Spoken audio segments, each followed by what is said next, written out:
Dear students in AC starter, आज मैं आपको एमसीक्यूज करवाने जा रहा हूँ। आज के जो एमसीक्यू है वो चैप्टर नंबर 13 से रहने वाले हैं, तो ध्यान से समझिएगा, एक एक चीज़ आपको अच्छे से समझाऊंगा। तो पहला क्वेश्चन हमारे सामने है। पहले क्वेश्चन में बोला गया if the perimeter of one of the face of a cube is 40 centimetre then the volume is. देखो, जब हम से बात करता है किसी क्यूब के बारे में और क्यूब के किसी एक फेस की बात करता है, तो हमने ये ले लिया फेस। तो अगर एक फेस की बात कर रहा है तो वो स्क्वायर की शेप होती है। किसकी होती है बच्चों? स्क्वायर की शेप। अब उसने बोला है कि इसका पेरीमीटर जो है वो 40 है। कितना बच्चों? 40। तो 40 है, तो अगर आप इसको 4 भागों में इक्वल बांटोगे तो कितना कितना आ गया? 10-10 आ गया, है ना बच्चों? 10-10 आ गया। अब 10-10 अगर इसका पार्ट है तो आपको पता लग गई साइड कितनी है? 10 है। पता लग गया आपको साइड कितनी है? 10। अब इसने बोला वॉल्यूम निकालो। तो वॉल्यूम का फॉर्मूला मैंने आपको क्या सिखाया था? ए की क्यूब। क्या सिखाया था? ए की क्यूब। तो ए की क्यूब का मतलब क्या होता है? ए की मल्टीप्लाई ए में करनी है ना? तो जब आप 10 की 10 में मल्टीप्लाई करोगे तो आपका आंसर कितना आएगा? आप फटाफट मुझे आंसर बताइए। आंसर आएगा 1000। ठीक है, इस तरीके से क्लियर हो गया सबको? ठीक है, 10 की 10 में मल्टीप्लाई करोगे तो आपका 1000 आंसर आ जाएगा। अब हम नेक्स्ट क्वेश्चन की तरफ बढ़ जाते हैं बच्चों। अब हमारे सामने नेक्स्ट क्वेश्चन है the length of diagonal of a cube of side A centimetre is. ये कह रहा है, ये देखो मैं आपको पहले बता दूं, जैसे ये क्या है? स्क्वायर है। स्क्वायर की अगर हमने ये लाइन डाल दी तो इसे डायगोनल कहते हैं।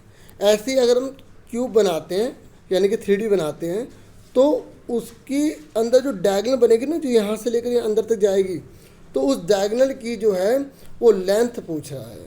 ठीक है, अगर आपको फॉर्मूला पता हो कि √3 फॉर्मूला होता है तो आप बिल्कुल सही कर रहे हो। ठीक है, अगर आप इसे क्यूबॉइड से निकालना चाहते हो तो क्यूबॉइड से भी ऐसे निकाल सकते हो। ठीक है, तो इतना ज़्यादा हम क्या डीपली जाएं। ठीक है, हम क्योंकि हमें क्यूब दे रखा है तो सिंपल इसका फॉर्मूला क्या होता है? √3a होता है।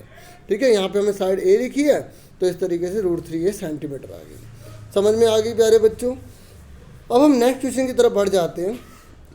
नेक्स्ट क्वेश्चन हमारे सामने है volume of a spherical shell. ये तो सिंपल आपसे सिर्फ फॉर्मूला पूछा है। देखो, स्फेयर किसे कहते हैं? जो 3D शेप में होता है, जैसे आपने बॉल देखी होगी, है ना? तो आपसे पूछ रहा है कि वॉल्यूम ऑफ स्फेरिकल शेल का फॉर्मूला क्या होगा अगर वो शेल है। ठीक है, शेल समझते हो ना, शेल किसे कहते हैं? तो आपसे वो पूछ रहा है। तो देखो, शेल जो है ना थोड़ी मोटाई में होती है ऐसे करके, तो आपको बाहर वाले में से अंदर वाला घटाना पड़ेगा तो आपकी ये चीज़ आ जाएगी। अगर खाली वॉल्यूम ऑफ स्फीयर पूछता, तो आप क्या बताते? 4/3 पाई आर क्यूब बता देते। ठीक है, लेकिन इसने बोला है शेल। क्या बोला बच्चों? इसने बोला है शेल। तो शेल का मतलब क्या होगा? जैसे ये बॉल है ना, तो ये हल्की से ऐसी मोटाई में होती है, तो ये चीज़ आपको निकालनी है, ये चीज़। तो आप क्या करोगे? बाहर वाले में से अंदर वाला घटा दोगे तो आपका आंसर आ जाएगा। तो क्या फॉर्मूला बन गया मैं आपको बना के दिखा देता हूँ। देखो, 4/3 पाई आर क्यूब बाहर वाले का ले लिया, माइनस कर देंगे 4/3 पाई आर क्यूब अंदर वाले को। ठीक है, तो 4/3 पाई और पाई कॉमन आ गया, तो क्या आ गया? 4/3 पाई, अंदर क्या बचा? आर की क्यूब माइनस आर की क्यूब। ठीक है, इस तरीके से आपका आंसर कौन सा सही हो गया? थर्ड वाला। ठीक है बच्चों, समझ में आ गई? अब हम नेक्स्ट क्वेश्चन की तरफ बढ़ जाते हैं। नेक्स्ट क्वेश्चन हमारे सामने the lateral surface area of a cube is 256 centimetre cube. आपको वॉल्यूम निकालना है। देखो, लेटरल का मतलब क्या होता है? ऊपर और नीचे से क्या है? वो ओपन है। ठीक है, जैसे 4 दीवार होती है ना, एक दीवार ये रही, ठीक है, एक दीवार ये रही, एक दीवार ये रही और एक दीवार ये रही, तो इन 4 दीवारों के एरिया को ना लेटरल सरफेस एरिया कहा जाता है। ठीक है, और यहाँ पर थोड़ी सी मिसप्रिंटिंग हो गई, ये क्यूब नहीं है, यहाँ पर स्क्वायर है। ठीक है, थोड़ा सा गलत छप गया था। अब आपको इससे बोला वॉल्यूम निकालिए, तो सबसे पहले आपको क्या निकालना पड़ेगा बच्चे? सबसे पहले आपको साइड निकालनी पड़ेगी ना। और लेटरल का फॉर्मूला क्या होता है? अब मुझे ये बताओ, एक का क्या होता है? एक स्क्वायर के एरिया का फॉर्मूला क्या होता है? ए स्क्वायर। तो कितने हैं? सॉरी, ये नहीं है, 1 2 3 और 4, तो 4 स्क्वायर हो गया। फॉर्मूला समझ में आगे कैसे बना? नहीं तो अगर आपको फॉर्मूला याद है तो वेरी गुड। तो 4a स्क्वायर इक्वल टू कितना है? 256 है। ठीक है, तो अब 4 को आप उधर ले जाओ। जब 4 को आप उधर ले जाओगे तो 4 6 24, 4 चौक 16 हो जाएगा। ठीक है, इसे एक 8 दोगे तो 64 आ जाएगा। अब स्क्वायर लगाए तो 64 का रूट क्या हो जाएगा बच्चों? 64 का रूट हो जाएगा 8। क्या हो जाएगा? 8। ठीक है, अब हमारी साइड क्या आ गई, 8 आ गई। अब मुझे बताओ वॉल्यूम ऑफ क्यूब का फॉर्मूला मैंने अभी आपको क्या बताया था, वॉल्यूम ऑफ क्यूब का फॉर्मूला मैंने आपको बताया था ए की क्यूब यानी कि A multiply A multiply A multiply A multiply ए, तो यानी कि हमारा कितना आया था 8 मल्टीप्लाई 8 मल्टीप्लाई 8, जब तीनों के मल्टीप्लाई करेंगे तो 512 आ जाएगा। समझ में आ गई यहाँ तक बच्चों। अब हम नेक्स्ट क्वेश्चन की तरफ बढ़ जाते हैं। तो ये क्वेश्चन तो आपको समझ में आ गया ना, इसका आंसर क्या होगा, 512 मीटर क्यूब होगा। ठीक है, समझ में आ गई। उसके बाद आगे बढ़ जाते हैं।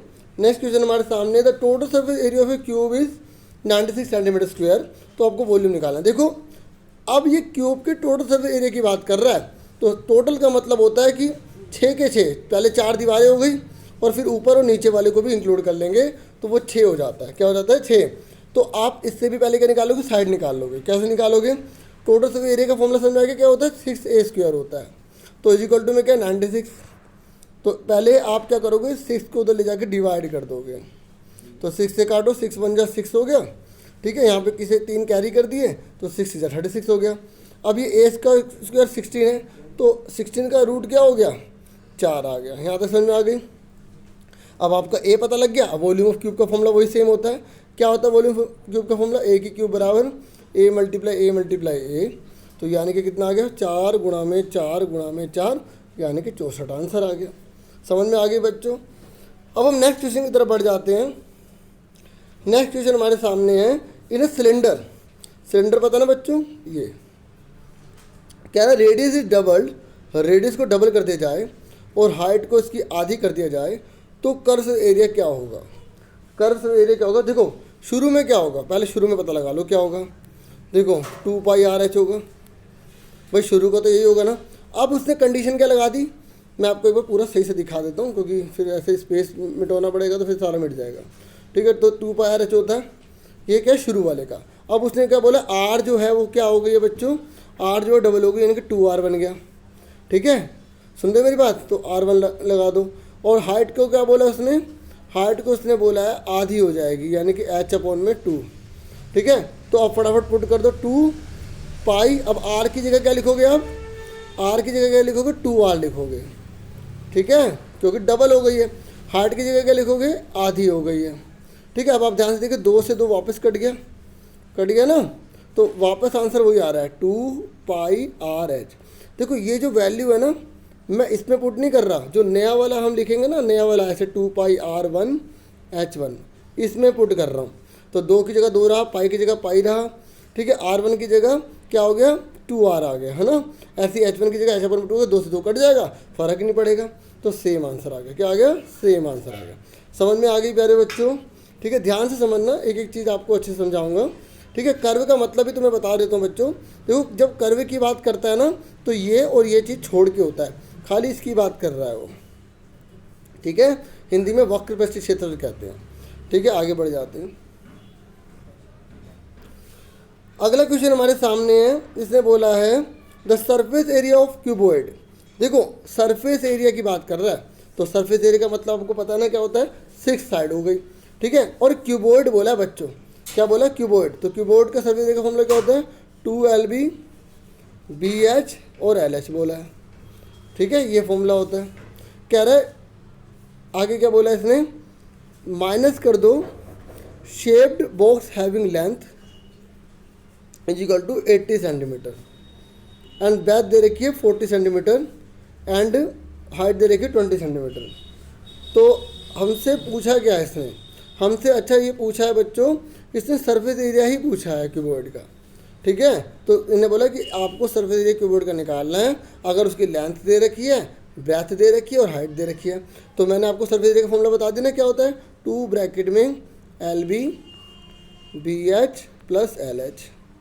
ठीक है, फटाफट आप पुट कर दो, फटाफट 2L कितना दे रखा है हमें 80। ठीक है, मल्टीप्लाई B कितना दे रखा है हमें 40, फिर उसके बाद B हमें कितना दे रखा है 40। ठीक है, H कितना दे रखा है हमें 20, फिर हमें L कितना दे रखा है 80, फिर हमें H कितना दे रखा है 20। अब फटाफट इनकी मल्टीप्लाई कर लो, तो 2 8 चौक कितना होता है 3200। ठीक है, 2 जीरो लग गई, फिर उसके बाद 4 दूनी 800 हो गया, उसके बाद 8 दूनी 1600 हो गया। ठीक है, अब तीनों को ऐड कर दो, तो 3200 3200 800 जोड़ा तो 4000 हो गए, 4000 एक हो गया 5000, 5600, 5600 को क्या कर देंगे 2 से डबल कर देंगे, तो 2 6 12, 2 5 10 और 11, ठीक है, तो क्या आ गया 11200 आ गया। समझ में आ गई प्यारे बच्चों, ठीक है। अब हम आगे बढ़ जाते हैं, ठीक है। तो ये तो शुरू में पहले ही आंसर था, हमें नीचे ऑप्शन देखने नहीं पड़े। नेक्स्ट क्वेश्चन की तरफ बढ़ जाते हैं। नेक्स्ट है 8th क्वेश्चन है। देखो हमें बोला गया है if the radius of a cylinder, ये कह रहा है radius of a cylinder is 4 centimetre. ये आउटसाइड की साउंड ना बहुत डिस्टर्ब करती है, ठीक है बच्चों, कोऑपरेट करना please. If the radius of a cylinder is 4 centimetre, ये कह रहा है ये सिलेंडर दे रखा है ना। तो इसने बोला है कि इसकी जो रेडियस है ना वो 4 सेंटीमीटर है, ठीक है, और हाइट कितनी है 10 सेंटीमीटर है। हाइट कितनी है 10 सेंटीमीटर दे रखी है। कह रहा है टोटल से एरिया निकालो। बच्चों टोटल आ गया, टोटल का मतलब ये भी बंद है ये भी बंद है, तो टोटल का फॉर्मूला क्या होता है बच्चों 2 पाई r ब्रैकेट में r प्लस h होता है, ठीक है। मैं एक बार आपको एक फॉर्मूला बता दूँ कैसे बना, ठीक है, थोड़ा अच्छा लगेगा। देखो बच्चों जब हम कर्व की बात करते हैं ना तो ये चीज़ होती है 2 पाई RH, है ना, और ये क्या है सर्कल है, ये क्या है सर्कल है, तो कितने सर्कल है 2, और सर्कल का एरिया का फॉर्मूला क्या होता है पाई r स्क्वायर होता है ना। तो कितने सर्कल हो गए 2 पाई r स्क्वायर हो गए। तो अब इन दोनों में क्या कर लिया कॉमन ले लिया, तो जब कॉमन लेंगे तो 2 पाई r आ गया कॉमन, अंदर क्या बचा इसमें बचा h और इसमें क्या बचा r बचा। इस तरीके से फॉर्मूला बन गया, ठीक है। अब हालांकि आसान है, फॉर्मूले में पुट करो आंसर, लेकिन मैं आपको करके दिखा देता हूँ। देखो बच्चों टोटल एरिया का फॉर्मूला तो सबको आ गया ना 2 पाई r ब्रैकेट में r प्लस h। अब 2 की जगह 2 लिखा, मल्टीप्लाई पाई के लिए कितने 22/7, r कितना दे रखा है हमें बच्चों, r दे रखा है हमें 4 सेंटीमीटर, ठीक है, बहुत ईजी है, ज़्यादा मुश्किल नहीं है। r कितना दे रखा है 4 और h कितना दे रखा है 10, ठीक है। तो फटाफट आप सोल्व कर लीजिए, 2 आ गया, ठीक है, 22/7 आ गया, ठीक है। उसके बाद मल्टीप्लाई में क्या दे रखा है हमें 4 दे रखा है, और मल्टीप्लाई में 10 और 4 कितना हो गया 14 हो गए। अब देखो काट दो, 7 दूनी कितना हो गया 14 हो गया। ऊपर ऊपर की मल्टीप्लाई होती है, ऊपर ऊपर को मत काट देना, कहीं इस 2 को 2 से काट दो, ठीक है, ऐसा मत करना, ठीक है। अब फटाफट मल्टीप्लाई करो, 22 दूना कितना होता है 44 होता है ना, ये 22 दूना 44 कर दिया, और 4 दूनी कितना होता है 8 होता है, ये बचा। अब इनकी गुणा कर दो, तो 8 चौक 32 का लगा 2 ऊपर 3 है हासिल, 8 चौक 32 3 कितने हो गए 35, तो 352 आ गया। ये तो सेकंड ही निकल गया, ठीक है। देखो एरिया तो इसलिए स्क्वायर सेंटीमीटर लिखा है, वॉल्यूम होता है तो क्यूब लगाना पड़ता है। जिस बच्चे को कंसेप्ट क्लियर है ना, क्वेश्चन में अगर कोई गलती आए तो उसको भी पहचान लेगा, ठीक है, समझ में आ रही है, ठीक है। लाइन से समझोगे समझ में आ जाएगा, थोड़ा कोऑपरेट करना प्लीज़, ठीक है। जब अच्छी फैसिलिटी होगी तो आपको अच्छे तरीके से कराएंगे, ये आपके साथ पर निर्भर है, ठीक है। अब आ जाइए 9th क्वेश्चन पे। तो 9th क्वेश्चन है the curves of the area of A right circle cylinder of height 40 centimetre 80। देखो ये देखो लाइन पढ़ने का तरीका अच्छा चलना चाहिए। कह रहे CSC जो है ना वो 80 सेंटीमीटर स्क्वायर है, और अगर आपको कभी क्लियर नहीं हो रहा ना तो देखो इसके ऊपर सेंटीमीटर के ऊपर 2 पावर लगी है, तो ये एरिया ही होगा, है ना। और हमें हाइट दे रखी है 14, कह रहा है डायमीटर निकालो। डायमीटर तो तभी निकालेंगे जब हमें रेडियस पता होगी। हमें पता है रेडियस निकाल लेंगे तो रेडियस को रेडियस में जोड़ देंगे, या रेडियस का डबल कर डायमीटर निकल आएगा, है ना। तो फटाफट हमें जो क्वेश्चन दे रखे हैं फटाफट वो कर लेते हैं। हमें CSA दिया हुआ है, तो CSA कितना दे रखा है प्यारे बच्चों 88 दे रखा है।